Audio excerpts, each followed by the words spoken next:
Auto insurance can all seem the same until it comes time to use it. So don't get stuck paying more for less coverage. Switch to USAA Auto Insurance and you could start saving money in no time. Get a quote today. Restrictions apply. It's time for basketball, and Uber Eats is dropping deals on game day favorites to keep you locked in on the action. Like when you're craving a buzzer beater, but also buffalo wings. Or when an upset makes you want to ugly cry into a pizza. And right now, Uber Eats has game day deals from Burger King, Buffalo Wild Wings, KFC, and hundreds more local favorites. So you can keep your eyes on the ball and your hands on a burger. Order now, only on Uber Eats. Product availability varies by region. See app for details. Get ready for Netflix's gripping new medical drama, Pulse. Set in a cutting-edge Miami trauma center, third-year resident Dr. Danny Sims is unexpectedly thrust into a promotion when beloved chief resident Dr. Xander Phillips gets suspended. Then, with the emotional and physical stakes at their highest, a storm will push the hospital and its residents to their limits. Witness how life can change in a heartbeat when you're operating under pressure. Watch Pulse, only on Netflix. This episode is brought to you by Indeed. When your computer breaks, you don't wait for it to magically start working again. You fix the problem. So why wait to hire the people your company desperately needs? Use Indeed's sponsored jobs to hire top talent fast. And even better, you only pay for results. There's no need to wait. Speed up your hiring with a $75 sponsored job credit at Indeed.com/podcast. Terms and conditions apply. This episode is brought to you by Walmart. New beauty is in bloom at Walmart, and it's all about springtime radiance. From Drybar, Tula Skincare, and hundreds more available online, Walmart has the premium brands you want and this season's on-trend products for flawless, glossy hair and hydrated skin. Big name beauty brands? Check. The things you love? Check. Find trending spring beauty and all you need to look and feel gorgeous at Walmart, on app and online.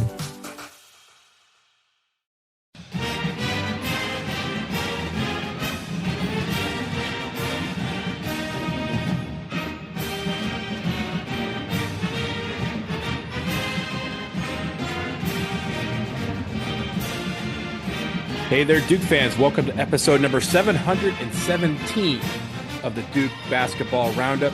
After a week of content, after a week of giving you a podcast every single day with hosts from up and down the Eastern Seaboard, from sea to shining sea, it is just myself, Donald Wine. It is Jason Evans. We are here to give you our preview, the long-awaited preview of the national semifinal game at the Final Four.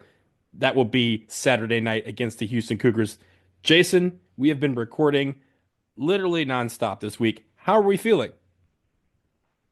How are we feeling about the game? How are we feeling about our lives? Yes. Yes. Take it however you want to go, Jason. Yeah, exactly. I mean, how am I feeling about the game? Houston's really, really damn good. I'm going to tell you some stuff about them that's going to make you be like, oh, wow, this could be the one. But I feel pretty good.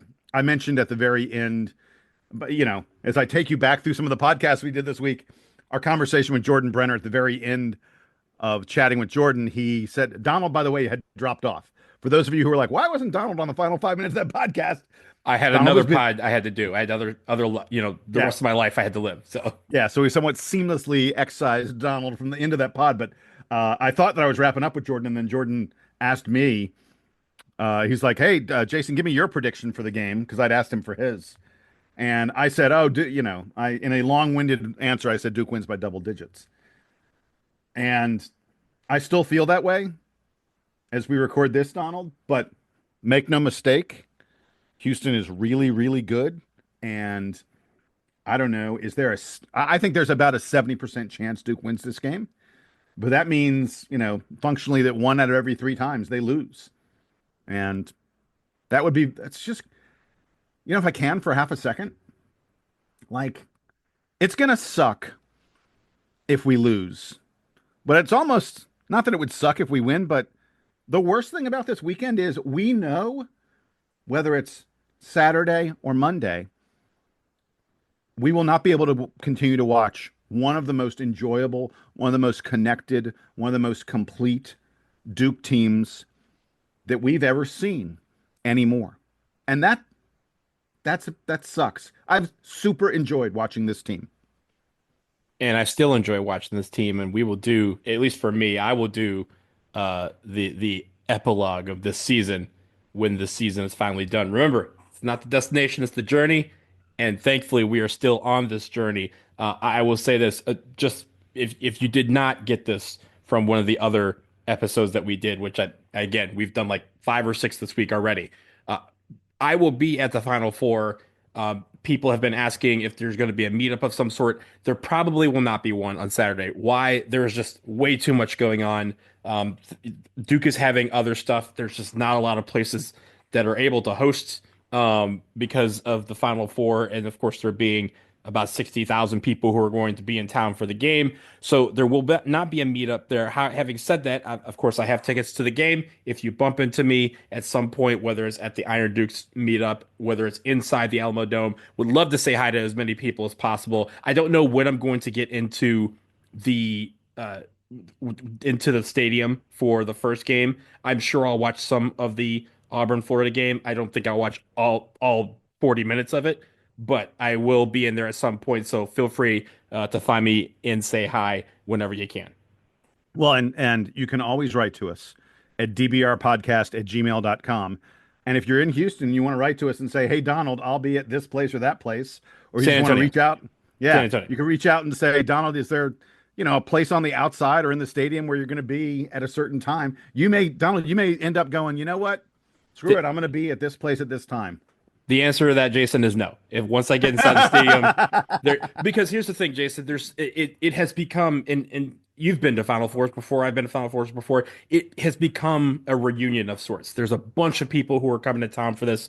Some people that I haven't seen in a long time, as well. So it just makes things a little bit more chaotic to say I'm going to be in one specific place at one specific time, except for the Iron Duke party, of which I've already paid for, so I will be there for that time, because they get some food and hang out with some people before the game. But that is enough of me in San Antonio. Again, if you find me, please say hi. If we get past Saturday, we'll talk about that once we cross that bridge. Now, Jason, we're going to finally get into this preview, and I want to first talk about this team in general because it's a little different, right? We haven't seen this team since a year ago in the Sweet 16 in Dallas. I mentioned that this is a team that is very, very strong. You've heard from everybody all week saying that, but let me just tell you how strong this team is. I believe there is only 3 teams this year who only lost 1 game in their conference. Houston is one of them. Duke is one of them. And I believe the other one is Drake, who is no longer in the tournament and had a great season. But the number 1 seed out of the Midwest is no small team. This is a powerhouse team, 34-4. They were first in the Big 12. They won the Big 12 tournament. Top 50 wins over BYU twice, Kansas twice, Baylor, who we played, they beat them twice. Jason, we just beat Arizona twice. They already did that too. Iowa State, Texas Tech, Gonzaga, Purdue, and Tennessee. They have a slew. My friend, that is a long ass list. Yeah, that's not even counting the top 100 wins, of which I'm not going to go over. There's a ton of those wins. Again, they only counted top 20 wins. You probably would have been talking for a while. I would have been talking. Yeah. But here's the thing. They have 4 losses. And if you look at this team throughout the season, they actually lost 3 of their first 7 games. They lost to Auburn, they lost to Alabama in overtime, and they lost to San Diego State in overtime. That was 3 of the first 7 games. Since November 30th, they are 30-1. Their only loss coming against Texas Tech, also in overtime. So if you heard that right, you did. Auburn was the only loss that they have in regulation. So they expect a long game. They even have a couple of wins, including one over, I believe, Alabama. Over Kansas in 2 overtimes at Fog Allen. So this team is battle tested. They have the nation's longest winning streak right now at 17 games. They have not lost since that game to Texas Tech on February 1st. And in the NCAA tournament, they have faced the strongest road possible. They had 16 seed SIU Edwardsville. They beat them. They beat 8 seed Gonzaga. They beat 4 seed Purdue. And in the Elite 8, they beat number 2 seed Tennessee. This is one of the strongest teams in the country. They are battle tested. They, again, have faced the strongest team in their bracket every single round. And now they got us. And so, Jason, as we move into the offensive defense, that is the team we're facing. And adding to what everyone else has said all week, I will add by saying this team is strong on paper, this team is strong on TV, and this team is strong on the eye test. Yeah, let me tell you. So first of all, it is worth noting that this is a matchup of the number one offense in college basketball in the Duke Blue Devils and the number one defense in college basketball in the Houston Cougars. And I meant, I meant to look it up, but I just couldn't find it. Previous matchups of number one versus number one. I don't know how often this happens, but it does not happen very often. I believe, Jason, I think it happened earlier this year when we faced Auburn. I want to say we had just become the number one defense. Oh, you may be right. And they were the number one offense, and we built that game unstoppable for force versus the movable object. So I think it happened early this year, but yes, I think this late in the season, we rarely see it. Yeah, and I want to note something else about all this. Before I get into the advanced metrics on Houston, I want to mention something about Duke. Duke is the number one offense in all of college basketball. This is the best offense. And it's worth noting, by the way, when you compare year over year, there's always a flaw in that because a team's advanced metrics, a team's stats and the such, their efficiencies are all versus teams playing that year. So it's not like, it's possible there are years where the teams were just better. And so, you can't absolutely say you're the best at this or best at that. It's not a balanced schedule. Yeah. Well, but efficiency metrics take schedule into account. But regardless, this Duke offense, I went to look. I'm like, it seems really like our absolute number in KenPom. The offense is rated 130.1. I was like, that seems pretty high. So I started going back looking. And Ken Pomeroy's database goes back to 1997. Never been a 130 ranked team, a number 130 on offensive efficiency in KenPom's history since 1997. The closest you get to this Duke team is the Wisconsin team of 2015, the team that knocked off Kentucky, that Duke then beat for the national title. That Wisconsin team had an efficiency rating of 129.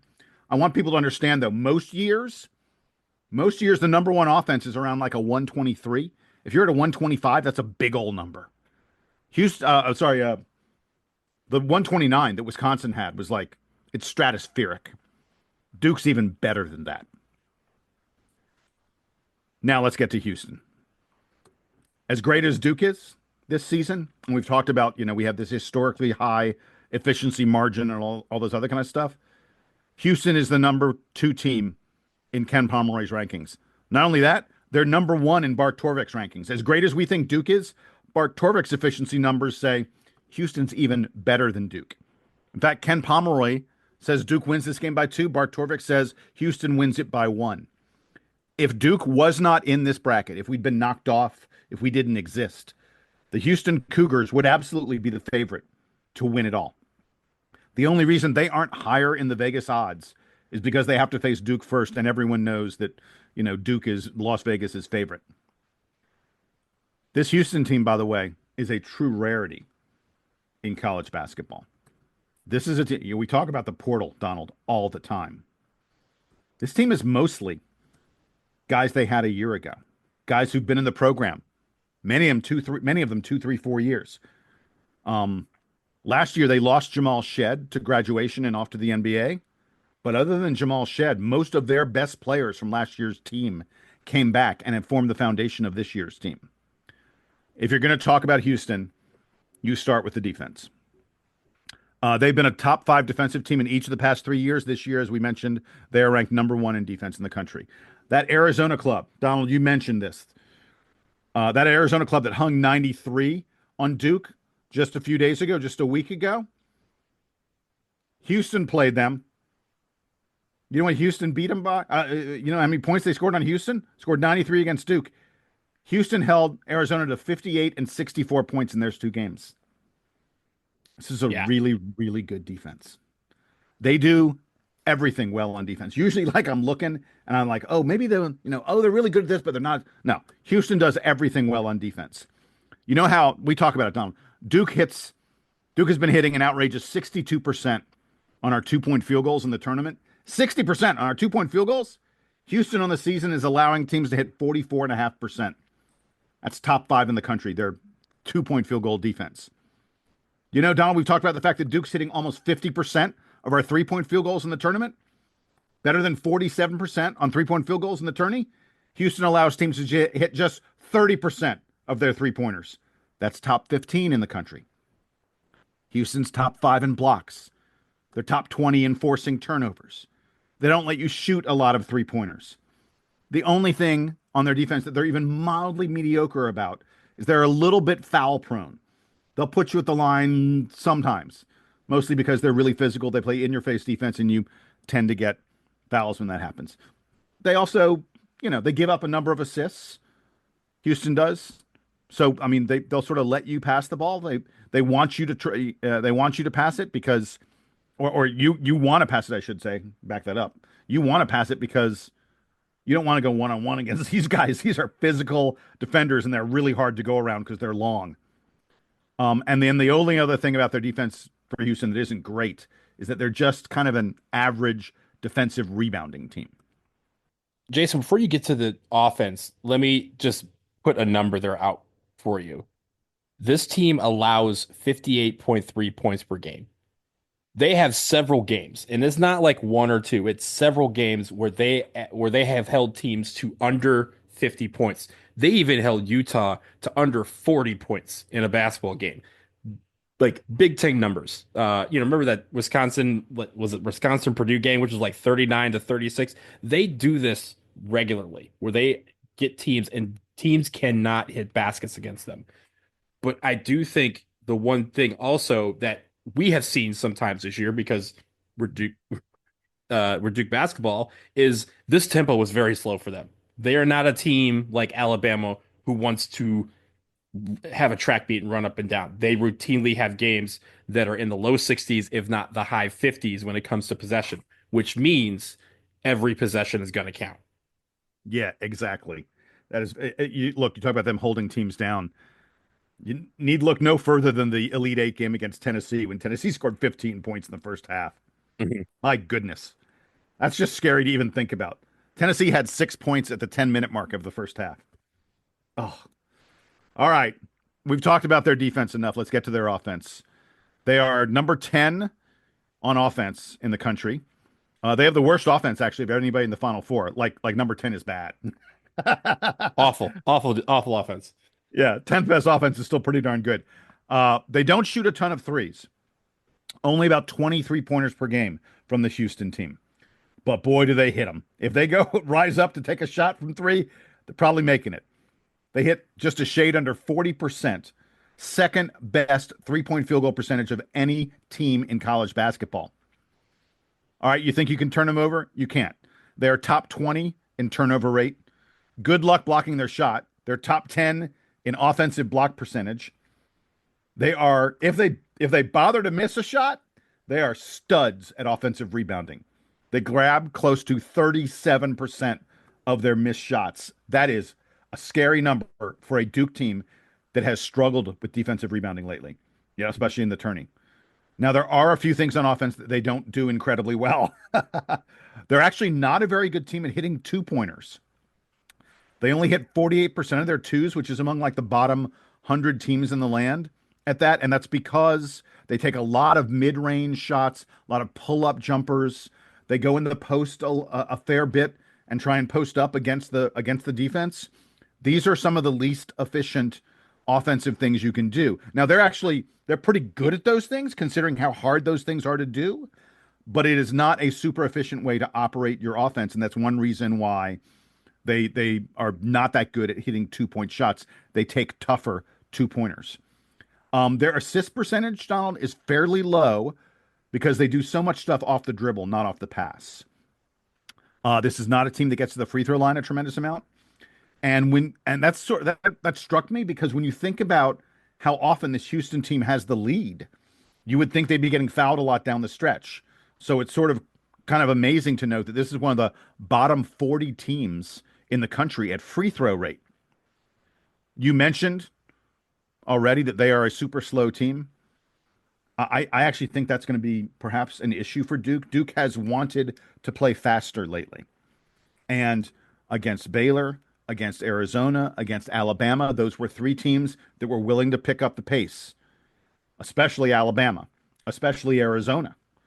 And Duke was playing faster. It's going to be a change for us to play so slow. Houston plays super slow on both offense and defense. They grind you out on defense. They are unafraid to pound the ball into the ground and take a while to get a good shot on offense. And then the last general thing about them, this Houston team is small. I mean, we've mentioned this a bit over this week as we've been talking about them. There's no one on this team over 6'8". Kaman Malawach is going to have 6 inches, Donald, on every single guy on the floor for Houston. That cannot be overlooked as an important factor in this game. Yeah, and I think it goes to highlight one of the things that's not necessarily in my things to watch, but obviously we've talked about, teams getting offensive rebounds against us and how we've struggled on the defensive glass lately. This is a game that on paper, right, sets up wildly well for a team with a lot of height to overcome that and get a lot of defensive rebounds. Because when you talk about kind of picking up the pace a little bit, where have we been doing that? In transition. And it may not necessarily be running the half court offense quicker. It's usually getting the ball and going and catching them on their back heels. To do that, you have to get the ball. And if you're allowing them to get 2, 3, 4 chances at a shot, that is only going to slow you down even further and allow them extra opportunities to make points. And so I think when you look at that particular matchup, it's intriguing, but the height disparity is one that you're going to see as soon as you step on the court. You're going to see Kaman Malawach step up against somebody to take the tip, and he's going to be looking down at him and the ref and the ball. Like, okay, how does he not get it, right? But the height difference needs to be a factor. It doesn't mean anything if, as Jeremy Branham said, if they're not getting position and not being in the position to get those rebounds and then go in transition where we can beat everybody down the floor and pick up the pace a little bit. I wanted to harken back to something that I mentioned at the very beginning as we wrap all this stuff up. I talked about the fact that Houston brought almost everybody back.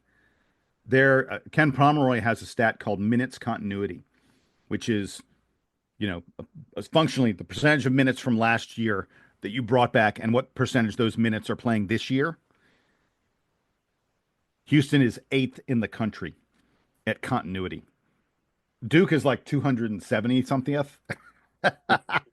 I think we always will be moving forward. Yeah, right. Exactly. And there are teams like Louisville that have a 0%. Mm-hmm.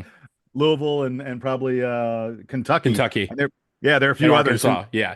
Arkansas brought one guy back, but in any event, those teams will be behind Duke. But this Houston team, these guys know how to play together. They've been playing together for a long time, and they remember losing to Duke last year in the Sweet 16.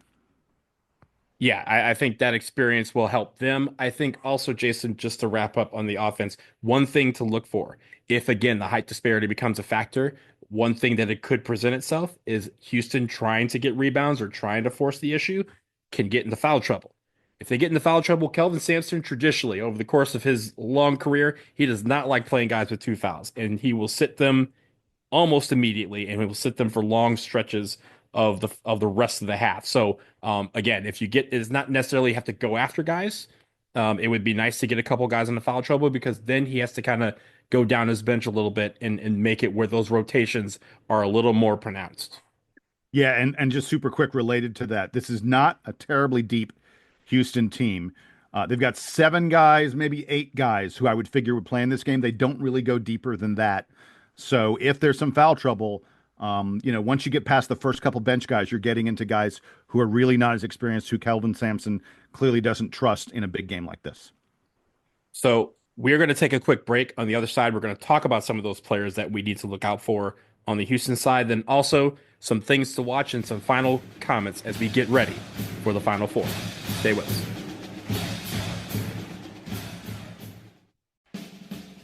All right, Duke fans, the finals for March Mania are here. And the only thing for sure is it's the last time to bet on college basketball this season. Get in on all the action, expected and unexpected, with DraftKings Sportsbook. That's right, Donald, with live betting, exclusive content, promos, parlays.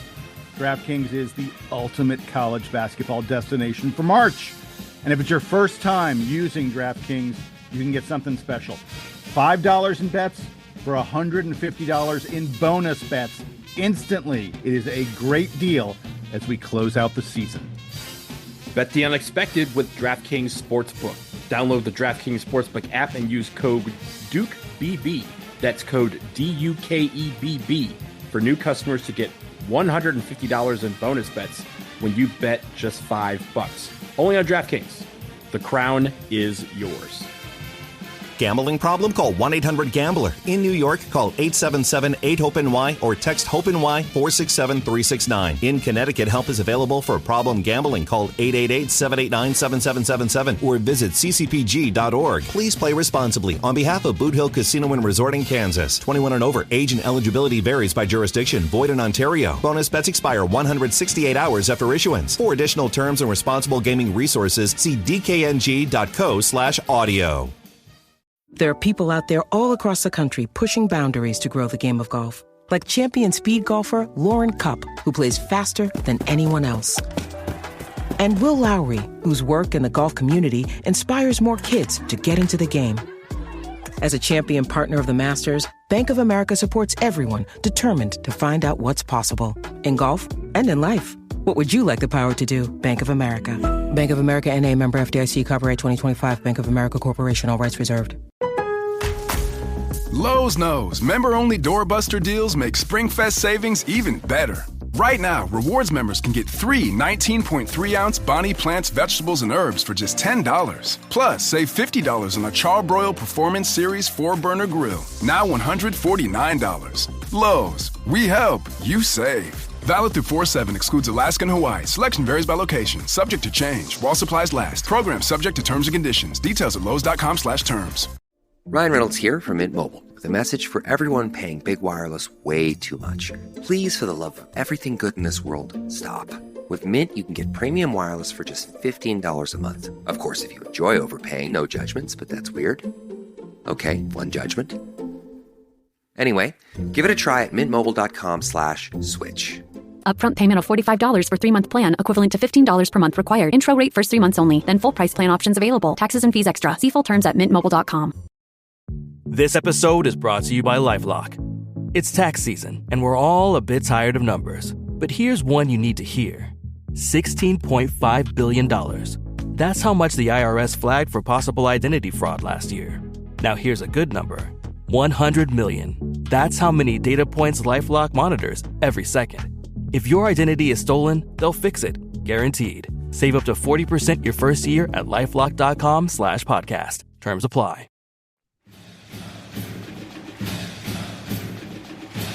All right, we are back. And Jason, we have talked about the defense. We've talked about the offense. We've talked about the strong schedule that Houston has had this year. Let's turn to some of these guys that we are familiar with, as you kind of alluded to before the break, because they returned 9 guys from last year's Sweet 16 team. Of course, Duke beating them in the Sweet 16 in Dallas. To get to the national championship game, they're going to have to do the same in San Antonio. Talk about some of these guys that we have not seen in a year. I think you start with their leader, LJ Cryer. Oh, see, that's what you think, but I'm not going to start with him. Ooh. Believe it or not, I think the key to this game is a guy who averages 5.5 points per game. But I think he is super valuable to Houston, and that is 6'8", 230-pound forward Joseph Tugler. Jojo Tugler. Jojo Tugler, I said he's 6'8". He has an outrageous, ridiculous wingspan of 7'5". Now, I mentioned 5.5 points per game. Jason, why are you even talking about this guy? 6 rebounds per game. That's pretty good, I guess, but it's not like it's overwhelming. You want to know why I'm talking about him? You want to know why you should be afraid of him? Here you go. I've watched a bunch of tape on Jojo Tugler. He is basically, and folks, you're not going to like what I'm about to say. He's basically Malik Brown if Malik was a shot blocker. I mean, this guy is an outrageous defender. He has got long, active arms. He gets a ton of deflections. He moves his feet. He can guard anyone, 1 through 5. Doesn't matter whether you're a jitterbug fast point guard or if you are a hulking center JoJo Tugler will take your butt on and he'll probably win. He is an outrageous shot blocker. He averages close to 2 blocks per game, even though he only plays 20 minutes a game. Now, he only plays 20 minutes because he gets in some foul trouble. But if he's able to play more than 20 minutes, that is bad for you because whoever JoJo Tugler is guarding is having a difficult day. And Jason, I know people out there are going, why don't I remember this guy from last year? He was on the team. He was a DMP last year in the Sweet 16, so we did not see him. He was just a freshman. He's just a sophomore now. And he's still he is still learning on offense, believe me. Like, dude's going to get a putback or a slam or something like that. That's about it on offense for him. But man, he is a terror on defense. You want to know how much of a terror? He won Big 12 Defensive Player of the Year. Not only that, he just won the Lefty Driesell Award as the nation's best defender. And now that's not the biggest defender award. There are other, and he's a finalist for all the big Defender of the Year awards. But I mean, this dude was just picked as the best defender in all of college basketball, and he's a guy who only plays 20 minutes a game. He had a game against Alabama. You mentioned they lost to Alabama earlier this year. Don't blame JoJo Tugler. He blocked 8 shots in that game. He blocked 8 shots. Lively numbers. Man, yeah. Dude is a stud. His matchup with Cooper Flagg is going to be legendary. And I think Houston's hopes in this game rest on JoJo Tugler causing Cooper Flagg to have a bad game. Because let me tell you something. If Cooper is able to succeed against JoJo Tugler, then Houston is in huge trouble. Essentially we're taking our best offensive guy. They're taking their best defensive guy.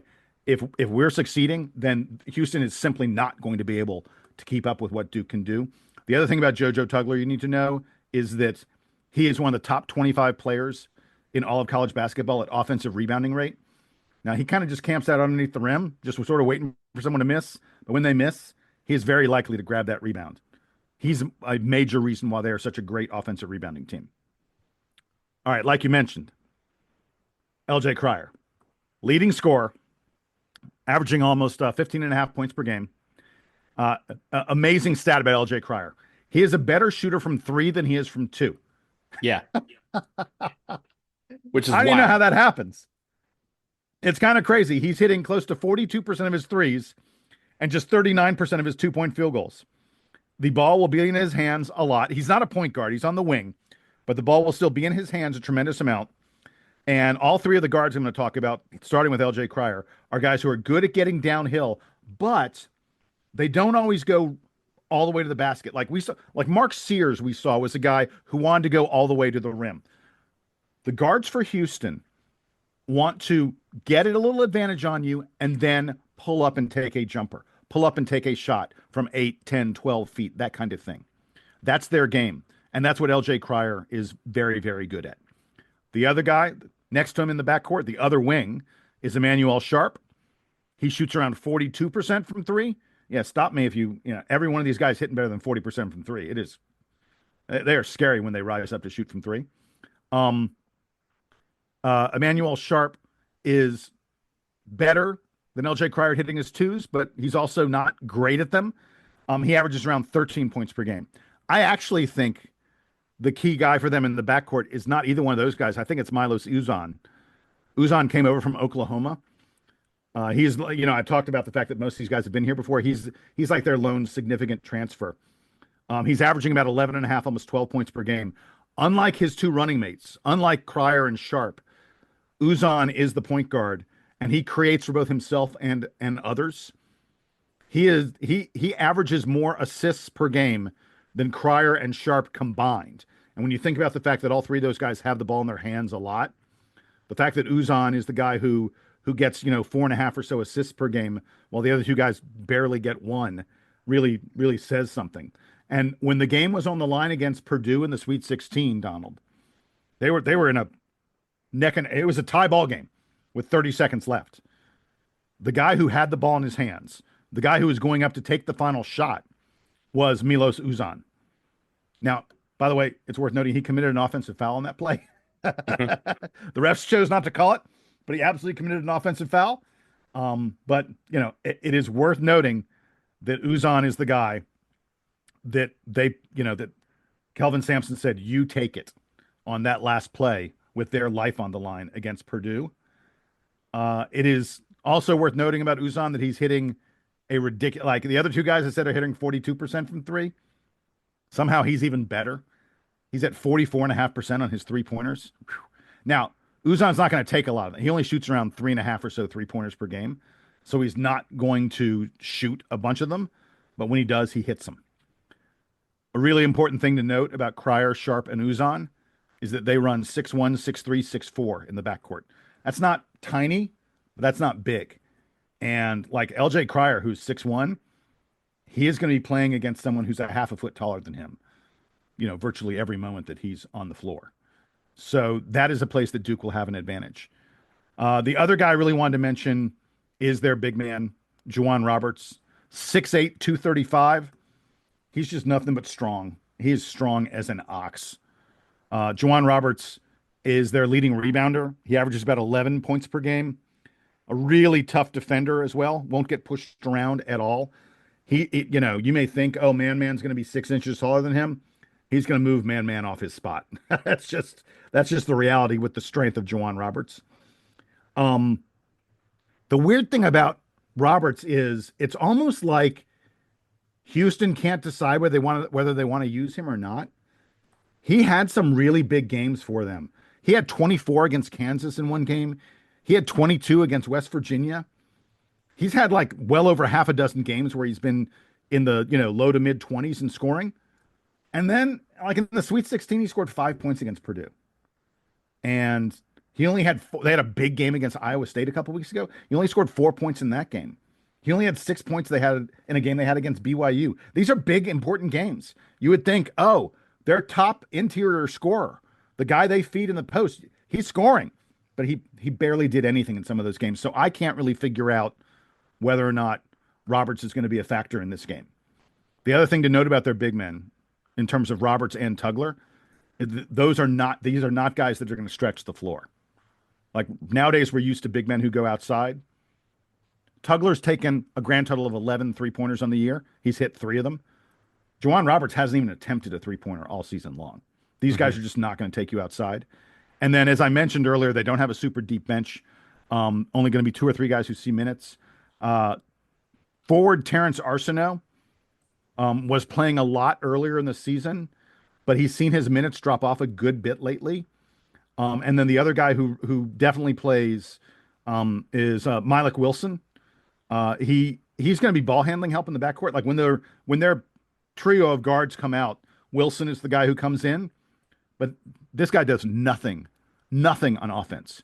In their 4 tournament games so far this year, 4 games NCAA tournament, Wilson has scored a grand total of 10 points in those 4 games. So yeah, he's not doing much for them on offense. This Houston team, in terms of the players, it comes down to Cryer, Sharp, and Uzan generating offense in the backcourt. And then on defense, it comes down to the fact that they all play physical, they play hard, they are long, and Tugler shuts people down and blocks stuff at the rim like in a big, big way. It's definitely a challenge facing these guys. And like you said, on offense, despite the fact that their guards are smaller, they're going to get to their spots. And that leads me to the things to watch. And Jeremy Branham actually brought it up. I was actually thinking about this, and I've seen a lot of Houston basketball this year. Not as much as he has, obviously, because Jeremy calls all the games. But I will say that the positioning on defense, particularly rebounding, is key when you're facing a team that's much smaller than you. And Duke obviously has had to face everyone they faced this year smaller than them, right? They're the tallest team in the country. But they still have to understand that positioning can make up for that and neutralize length. Smaller teams typically try to do that by getting to the right spot, beating you to that spot, and then, as you said, in the case of like a J'Wan Roberts, forcing you out of that spot. Now, that leads to the idea of getting and winning the positioning battle. It leads to better shots. It leads to you, if you're in a position, the only way they can stop you from getting a good shot is by fouling you, so you go to the free throw line. And on defense, it leads to possessions ending with a defensive rebound, and you're going the other way. And so I think that is going to be key here. If we can not only win that battle, but actually make it difficult for them to get to their spots. That's why we've been so successful this year, is we've gotten to frustrate the other team. And if you think about the strengths that all of these players that we've talked about all year have, what happens against us? For the most part, a lot of them don't have good days because those strengths are neutralized because we know where they're going. And it's hard to get to the block and hit a layup when you have a 7'2" dude who's already there and beat you to that spot and is also standing in front of you and going, I'm a foot taller than you. That's what happened to Mark Sears, like against when we played Alabama all day long. So you have to wonder about how we get to win the position battle against a team that's very good at getting to their spots.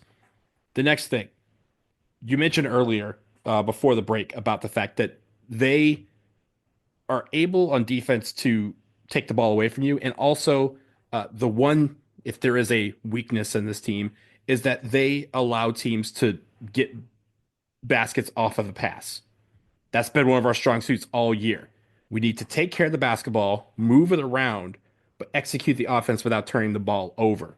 And I think we've been fairly successful doing that. I remember last year when we played them, it was a struggle at times and it was easy at times. But when it was a struggle is because we were turning the ball over. I think we ended with like 14 turnovers and we were able to overcome winning by 3, despite the fact that we had, over our, arbitrarily mythical number that has been proven to be right, number of 12 turnovers in a game.